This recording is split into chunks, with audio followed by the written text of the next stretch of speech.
Dear student, जैसा कि आप लोग स्क्रीन पर पढ़ रहे होंगे, class 10th subject science season 2020 to 2021। तो चलिए अपने पाठ की शुरुआत करते हैं।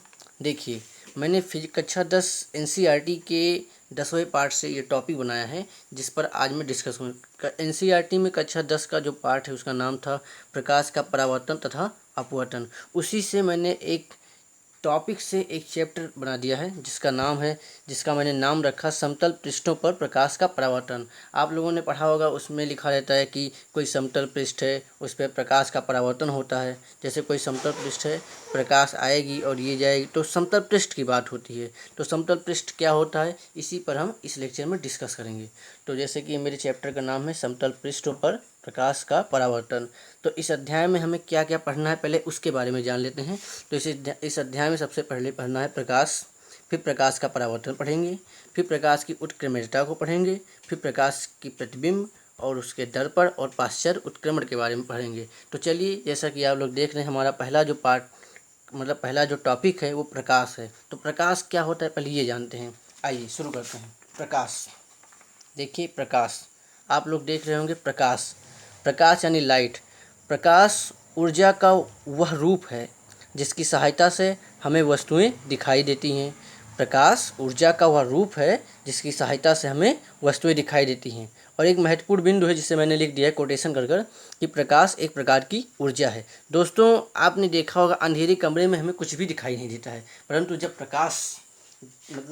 प्रकाश उस अंधेरे कमरे में प्रवेश करता है तो हमें आसपास की वस्तुएं दिखाई देने लगती हैं। प्रकाश, मान लीजिए ये कोई अंधेरा कमरा है, ये एक अंधेरा कमरा है। मेरी बात को ध्यान से सुनेगा। यहाँ पर बहुत सारी वस्तुएं रखी हुई हैं, पर यहाँ पर प्रकाश नहीं है, तो क्या हमें वस्तुएं दिखाई देंगी? नहीं दिखाई देंगी। तो इसके लिए हम क्या करेंगे? मोमबत्ती जलाएंगे, या हमें सूर्य की किरणों की ज़रूरत होती है। दिन में हमें सूर्य की किरणों की ज़रूरत होती है। यदि अंधकार है, नाइट में, NIGHT, नाइट में हमें क्या होता है? टार्च, बल्ब आदि की ज़रूरत होती है। मतलब सीधा भाषा में कहना चाहूँगा कि हमें प्रकाश की आवश्यकता होती है, प्रकाश की आवश्यकता होती है। ओके, चलिए देखते हैं प्रकाश। तो आप लोग प्रकाश के बारे में समझ गए कि प्रकाश का हमारे जीवन में बहुत ही महत्वपूर्ण स्थान है। तो प्रकाश के स्रोत भी होते हैं। तो प्रकाश के स्रोत के बारे में जान लेते हैं कि प्रकाश का स्रोत, प्रकाश हमें विभिन्न प्रकार के प्राकृतिक स्रोतों जैसे सूर्य, तारे आदि एवं कृत्रिम स्रोतों मानव निर्मित जैसे मोमबत्ती, विद्युत बल्ब आदि से प्राप्त होता है। मतलब प्रकाश के भी स्रोत होते हैं। और प्रकाश के कौन कौन से स्रोत होते हैं ये हम आगे डिस्कस करेंगे। तो देखिए, जैसा कि आप लोग देख रहे हैं कि प्रकाश हमें विभिन्न प्रकार के प्राकृतिक स्रोतों जैसे सूर्य, तारे आदि एवं कृत्रिम स्रोतों मानव निर्मित जैसे मोमबत्ती, विद्युत बल्ब आदि से प्राप्त होता है। तो हमने सूर्य देखा, तारे देखा एवं कृत्रिम स्रोतों जैसे मानव निर्मित, इसका क्या मतलब है, इसको हम डिस्कस करेंगे। मतलब वे प्रकाश के स्रोत जो मानव द्वारा बनाए जाते हैं उन्हें कृत्रिम स्रोत कहते हैं, मानव निर्मित कहते हैं। अब इन्हीं स्रोत प्रकाश को स्रोतों के आधार पर दो वर्गों में बांटा गया। इनके आधार पर प्रकाश को निम्नलिखित दो वर्गों में बांटा गया: दीप्त प्रकाश स्रोत, अदीप्त प्रकाश स्रोत। अब हम लोग पढ़ेंगे लुमिनस सोर्सेस और नॉन लुमिनस सोर्सेस के बारे में। तो आइए देखते हैं कि दीप्त प्रकाश स्रोत क्या होता है और अदीप्त प्रकाश स्रोत क्या होता है। तो आप लोग देख रहे होंगे कि दीप्त प्रकाश स्रोत वे प्रकाश स्रोत जो स्वयं प्रकाश उत्पन्न करते हैं दीप्त प्रकाश स्रोत कहलाते हैं। मतलब जो स्वयं ही प्रकाशित होते हैं, जिन्हें प्रकाश होने के लिए किसी की आवश्यकता नहीं होती। मतलब जिन्हें प्रकाशित होने के लिए किसी भी चीज़ की आवश्यकता नहीं होती है, उन्हें दीप्त प्रकाश कहते हैं। जैसे सूर्य, तारे, विद्युत बल्ब आदि। और अदीप्त प्रकाश स्रोत क्या होते हैं? वे प्रकाश स्रोत जो स्वयं प्रकाश उत्पन्न नहीं करते बल्कि दीप्त स्रोतों के प्रकाश को परिवर्तित कर प्रकाश देते हैं। सीधा फंडा है। आप लोग अदीप्त और दीप्त समझने की कोशिश कीजिए कि जो दीप्त प्रकाश स्रोत होता है वह प्रकाश स्रोत जो स्वयं प्रकाश उत्पन्न करते हैं दीप्त प्रकाश स्रोत कहलाते हैं। जैसे उदाहरण में सूर्य, तारे, विद्युत बल्ब आदि।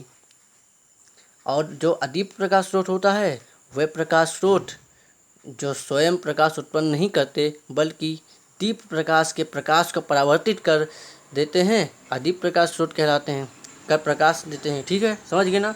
जैसे आप लोग उदाहरण में देखिए चंद्रमा। चंद्रमा क्या करता है? चंद्रमा क्या करता है? मान लीजिए ये सूर्य है। सपोज डेट समझने की कोशिश कीजिए। ये हमारे पास क्या है? सूर्य है। गाइज ध्यान से समझिएगा, ये सूर्य है और यहाँ पर चंद्रमा है। ये हमारे पास चंद्रमा है, मून है। मेरी राइटिंग थोड़ी ख़राब है, इस पर हंसिएगा मत। ये मून है, ये सन है। तो जब सूर्य यहाँ पर प्रकाशित हो रहा होता है यहाँ पर, तो चंद्रमा इसके कुछ किरणों को, जब ये इसके नज़दीक पहुँचता है तो चंद्रमा इसके कुछ किरणों को अपने अंदर अवशोषित कर लेता है, फिर उसके बाद ये प्रकाशित हो जाता है। ठीक है, तो आप लोग समझ गए। जैसे इसी प्रकार कांच है, कांच प्रकाश की किरणों, सूर्य की किरणों को, प्रकाश को अपनी ओर आकर्षित कर कर अंधेरे कमरे में पहुंचा देता है। आदि और भी कई हैं जिन्हें आप किताब से पढ़ सकते हैं। और दोस्तों, हमारा लेक्चर यहीं पर समाप्त होता है। अगले लेक्चर में हम लोग पढ़ेंगे प्रकाश के गुण, प्रॉपर्टीज ऑफ लाइट। धन्यवाद। यदि वीडियो अच्छा लगा हो तो लाइक कीजिए, शेयर कीजिए। धन्यवाद।